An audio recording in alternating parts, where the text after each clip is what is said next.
Olá a todos, sejam bem-vindos mais uma vez ao nosso canal Brasil Pensa. Eu gostaria de falar hoje sobre uma frase que tem sido muito utilizada, que diz o seguinte: violência gera violência. Esse é um bordão muito utilizado quando vai se criticar, por exemplo, a ação da polícia, quando vai se criticar a vontade da população de ter meios mais efetivos para se defender de crimes. E aí eu gostaria de refletir um pouco sobre isso. Bom, primeiro ponto é que, vamos imaginar o seguinte: você está andando com alguém na rua, imagine que eu estou andando com minha filha na rua e de repente alguém vem com um pedaço de pau, uma faca, para agredir a ela ou a mim ou a nós dois. O que eu vou fazer na hora? Obviamente eu vou ter que me defender. Mas como eu vou me defender? Eu vou esperar a pessoa, eu vou tentar apenas segurar a pessoa e arriscar que ela me atinja com a faca e eu não consiga defender minha filha e ele ataque minha filha? Obviamente não. Eu vou buscar o meio mais eficaz possível e geralmente esse meio eu vou precisar atacar a pessoa, eu vou precisar efetivar algum ataque para imobilizá-la, porque eu não posso simplesmente deixar que ela venha com a faca até mim e colocar o braço na frente, que isso não vai resolver nada. Então eu vou precisar de um meio que muitas vezes ele vai beirar até mesmo a agressão. Bom, isso é permitido? Sim. Nesse contexto, sim. Não só em termos lógicos, né? Qualquer pessoa, se você olhar, obviamente, o que você vai fazer numa situação dessa? Você vai buscar o meio mais eficaz de se defender, ainda que para isso você tenha que machucar a pessoa, lesioná-la de uma forma mais grave. Você vai fazer o possível para que você, e no meu caso eu e principalmente minha filha, não sejamos agredidos, principalmente ela. Então, vamos olhar, por exemplo, no nosso Código Penal, né? Exclusão de licitude, ou seja, basicamente não é considerado crime quando a pessoa age em estado de necessidade, legítima defesa, estrito cumprimento do dever legal ou exercício irregular de direito. Aí o excesso pode ser punido. Vamos lá. Vamos pensar, por exemplo, na legítima defesa. Artigo 25 do nosso Código Penal. Entende-se legítima defesa quem, usando moderadamente dos meios necessários, repele injusta agressão atual ou iminente. Atual ou iminente. Iminente é prestes a ocorrer. Atual ou prestes a ocorrer. Há direito seu, no caso, ao meu direito, a vida, a integridade física e o da minha filha, por exemplo, nesse caso. Observados os requisitos previstos no caput deste artigo, considera-se também legítima defesa o agente de segurança pública que repele agressão ou risco de agressão à vítima mantida refém durante a prática de crimes. Acho que assim, é logicamente coerente, não é, esse tipo de abordagem. Olha. Então, uma violência atual iminente está sendo respondida com uma violência. Então, quem gerou a violência? Foi o agente de segurança? Não. Quem gerou a violência? Foi o pai de família que se defendeu do criminoso? Não. Quem gerou a violência foi a pessoa que resolveu agir de forma violenta contra mim ou contra a minha filha.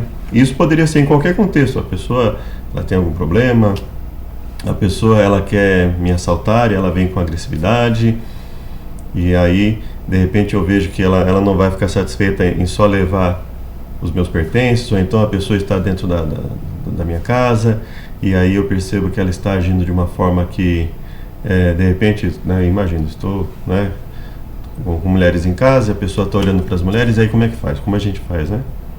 Então, ou seja, veja que a violência, e aí nós vamos pagar para ver, nós vamos confiar na boa vontade do criminoso. É evidente que isso é uma atitude ilógica. Então, quem gera a violência? A pessoa que resolve, a pessoa que se acha no direito de tomar o que não lhe pertence porque ela se sente injustiçada. E aí, para justificar essa atitude injustificável dessas pessoas, injustificável na maioria das vezes, né, que são pessoas que voluntária e deliberadamente elas resolvem partir para esse caminho porque elas conseguem uma vantagem financeira mais rápido. Dentre outros, por exemplo, a ideologia do Paulo Freire foi criada no sentido de dizer o quê? Existem opressores e oprimidos, e quando os oprimidos tomam uma atitude de violência, eles estão só reagindo à opressão. E quem é a opressão para ele? Toda pessoa que consegue uma vida um pouco melhor é o opressor, né? Então, você trabalhou a vida inteira e de repente você resolve criar uma empresa e contratar empregados. Não, você virou o opressor. E os que vão trabalhar para você precisam se sentir oprimidos. Então veja, a ideia de que sempre existe alguém oprimindo para justificar o injustificável, né? Perceba que, ou seja, existe uma ajuda mútua, né? Eu assumo os riscos de uma empresa e ofereço trabalho. A pessoa vai ganhar um salário e não vai assumir os riscos da empresa. Então veja que existe uma troca mútua ali. Nós poderemos discutir sobre os excessos, mas aí a questão é que não se pode simplesmente generalizar, não se pode nem se partir desse pressuposto de que uma pessoa porque conseguiu algo é porque ela é opressora, e a pessoa que não conseguiu é porque ela é oprimida. A pessoa que conseguiu, muitas vezes ela se dedicou àquilo, via de regra, e a pessoa que não conseguiu, muitas vezes ela não se dedicou, ou não se dedicou o suficiente, né, a conseguir alguma coisa. Obviamente nós não estamos falando em conseguir no mesmo nível, mas ela deixou de conseguir, porque cada um tem uma condição, cada um se dedica de alguma forma, cada um prioriza um padrão de vida, né?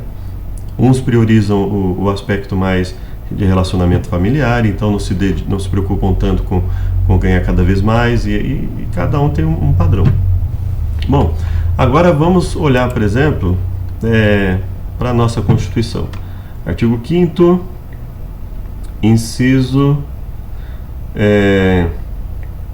68. Ele diz assim, 48. Falei errado de novo. 43, inciso 43. A lei considerará crimes, preciso aumentar esse tamanho aqui, inafiançáveis e insuscetíveis de graça ou anistia a prática de tortura, o tráfico ilícito de entorpecentes e drogas afim, o terrorismo e os definidos como crimes hediondos, por ele respondendo os mandantes, executores, os que podendo se omitirem. Então veja, mesmo a Constituição lá em 88, né, porque aqui considerando que isso não tenha sido acrescentado posteriormente, mas mesmo a nossa Constituição, ela considera que, dependendo das circunstâncias, é preciso dar um tratamento mais rígido a determinadas coisas. Então veja que quando eu digo que eu não posso ter um tratamento mais rígido na repressão ao crime, porque isso seria gerar violência, não. Isso seria reagir à violência. Quem está gerando a violência são as organizações criminosas, são os criminosos individuais, que se acham no direito de entrar na casa de alguém e levar tudo que ela levou uma vida para construir, a levar um carro que uma pessoa muitas vezes até está pagando, a apontar a arma para uma pessoa e fazer com que ela entre em pânico e ela fique extremamente preocupada e depois daquilo leve anos para que ela se recupere. Isso sim, eles estão cometendo violência e gerando violência, não só a violência física, mas a violência psicológica contra quem passa por uma situação em que sofre um crime. Aí eu gostaria de ver um outro ponto com vocês, que seria o seguinte: uma ideia também prejudicial de que a ressocialização ou reabilitação do preso estaria acima, que é basicamente assim que funciona. Quando você dá uma reabilitação de um preso, por exemplo, uma ressocialização, seja, não vamos entrar no detalhe de cada questão aqui, mas quando você considera que dar uma nova chance ao criminoso é mais importante do que manter a paz social, do que manter a segurança social, do que manter as pessoas que trabalham, que geram impostos para um país, mantê-las em segurança. É menos importante do que dar uma nova chance a um criminoso. Quando fazemos isso, nós estamos prejudicando a sociedade, nós estamos colocando a sociedade em um sistema constante de medo, de preocupação, de indignação, de insatisfação com o sistema que deveria promover uma justiça para as pessoas, e principalmente quando isso acontece de forma quase que incondicional, né? A pessoa cumpriu um sexto da pena, ela não cometeu não fez nada errado lá na cadeia, então ela é simplesmente solta, por exemplo. Então isso é basicamente quando se conceder de forma praticamente incondicional um benefício. Basta que ele se comporte lá, e muitas vezes independente do que ele fez, do prejuízo que ele causou, Isso fora os vários problemas que nós temos na nossa legislação, né? A ideia do crime continuado, de que você comete vários crimes de uma vez e você vai ter uma punição aumentada num fator ínfimo em relação... Comete 20 crimes seguidos no mesmo padrão, por exemplo, e aí você vai ter ali ou concurso formal, concurso material, ou crime continuado, que são ideias que basicamente, aos poucos, vão dando cada vez mais impunidade. Ou seja, você comete vários crimes, mas você vai ter uma penalidade diminuída. Isso é a ideia principalmente do crime continuado. A ideia da prescrição, por exemplo, de que a pessoa comete um crime, mesmo sabidamente tendo cometido um crime, mesmo que tenha todas as provas cabais contra a pessoa, mas a formalidade do processo ali não conseguiu ser feita até o final, né? Uma pessoa, se ela comete um crime em flagrante delito, com provas cabais ali, filmado, todo mundo viu, mas de repente ela é liberada e não é mais encontrada para ser citada, então o processo dela fica suspenso, e aí se passa um determinado prazo, por mais que ela seja encontrada, ela não pode mais ser punida. Tudo isso dá uma geração de impunidade. Qual o benefício? Eu nunca enxerguei. Eu acredito que muita gente não enxerga. Qual o benefício social de você permitir que uma pessoa que sabidamente cometeu um crime, principalmente se for um crime grave, a partir de um determinado tempo, essa pessoa pode inclusive se esconder, a partir de um determinado tempo ela não vai mais poder ser punida. Isso são coisas assim que não entram na minha cabeça, né? Nós temos que trabalhar com isso, isso é o que a gente tem, obviamente, mas isso não nos impede de discutir sobre o assunto e de forma organizada, de forma pacífica, de forma ordeira, buscar questionamentos sociais para que nós possamos ter aí a oportunidade de discutir melhor isso e mudar isso na nossa sociedade. Agora eu gostaria de falar com vocês a respeito fontesegura.forumdesegurança.org.br, um artigo de Luiz Flávio Sapori, 2 de junho de 2021, sobre a reincidência criminal. Ele falou que um levantamento constatou o seguinte: na Noruega, a reincidência oscilou entre 14% para egressos que foram aprisionados novamente e 42% para egressos cujos novos crimes foram registrados pela polícia. Então veja, 42% para pessoas que saíram e tiveram novos crimes registrados pela polícia. Suécia, em 2 anos, taxa de 43% para reincidência judicial. Reino Unido, reincidência 59%. Estados Unidos,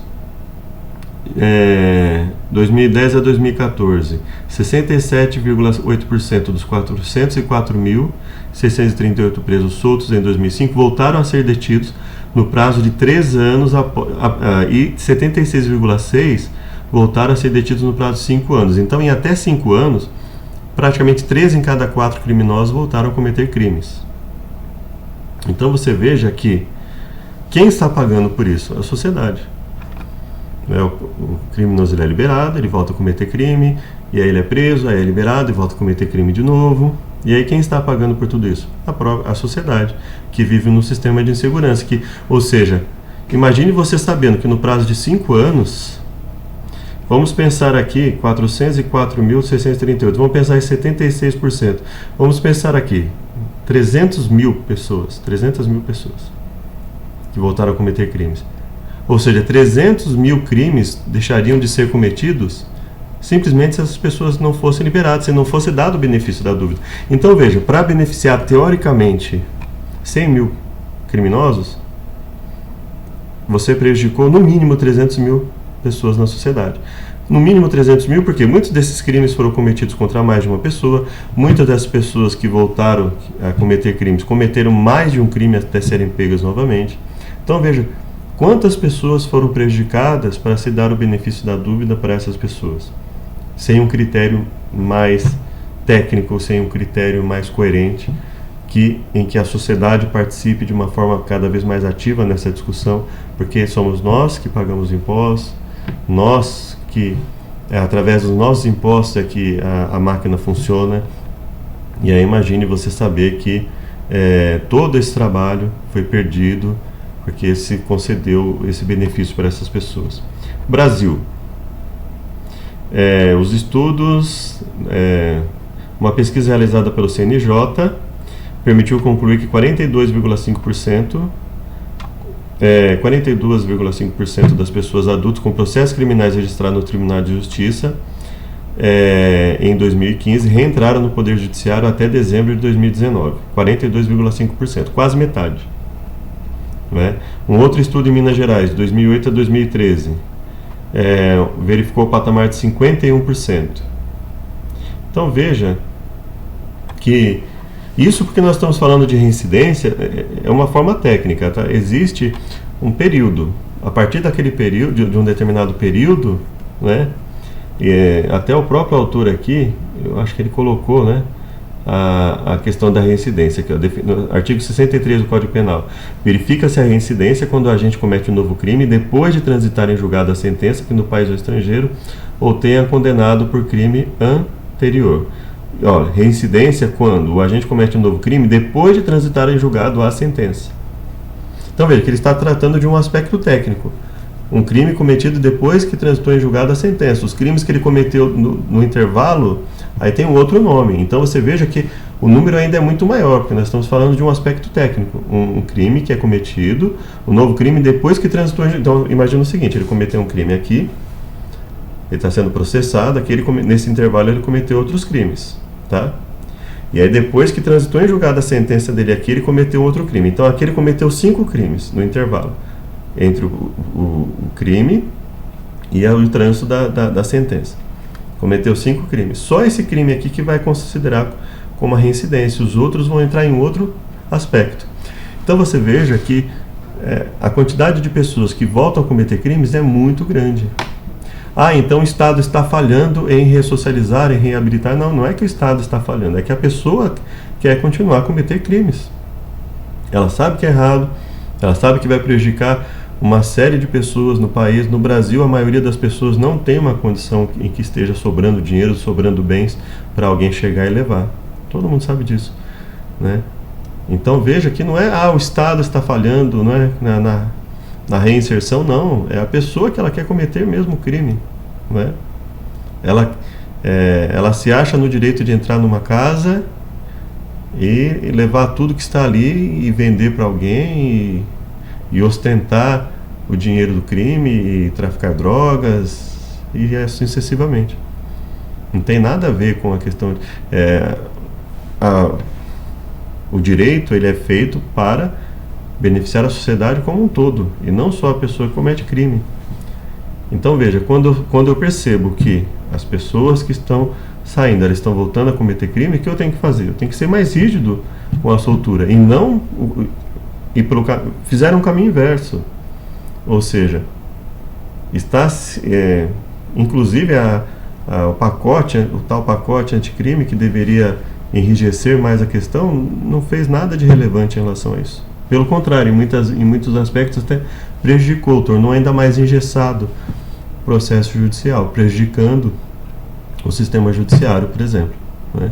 Muitas vezes se fala sobre o sistema judiciário, mas não se sabe como a legislação muitas vezes prejudica esse sistema, né? Prejudica aqueles que querem uma justiça mais eficaz para beneficiar a sociedade.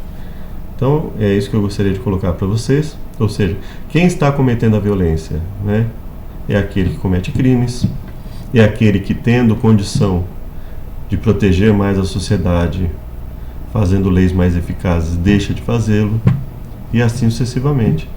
Aquela pessoa, aquele policial que está lá reprimindo o crime, que está lá muitas vezes agindo de forma mais enérgica para conter as atitudes criminosas. Não estou dizendo que são perfeitos, que existem falhas em todos os setores da sociedade, mas muitas vezes se tenta demonizar uma instituição, um grupo, quando na verdade o foco deveria ser outro. Deveria se discutir por que há instituições, organizações no país que defendem tanto pessoas que não se importam com a sociedade, em destruir a sociedade através de vício, que não se preocupa em destruir a sociedade tomando o que pertence à sociedade, implantando regime de medo em determinados bairros, em determinados locais, principalmente onde Sabe-se muitas vezes que a segurança não chega não consegue atingir o mesmo objetivo que em outros lugares. Então veja que tudo isso é uma farsa, uma falha lógica muito grave, que faz com que eu e você nos coloquemos como os errados, né? Nós que trabalhamos, que pagamos nossos impostos, nós é que somos a sociedade que oprime aquela pessoa que entra na sua casa, que entra na minha casa, que fica rondando a nossa casa quando a gente sai, que quer fazer, que fica de olho nos nossos filhos para oferecer drogas ilícitas para que eles possam ficar viciados. Eles são as vítimas e nós somos os culpados. Nós precisamos refletir mais sobre essa deturpação de pensamento. Fique com Deus. Até o próximo vídeo.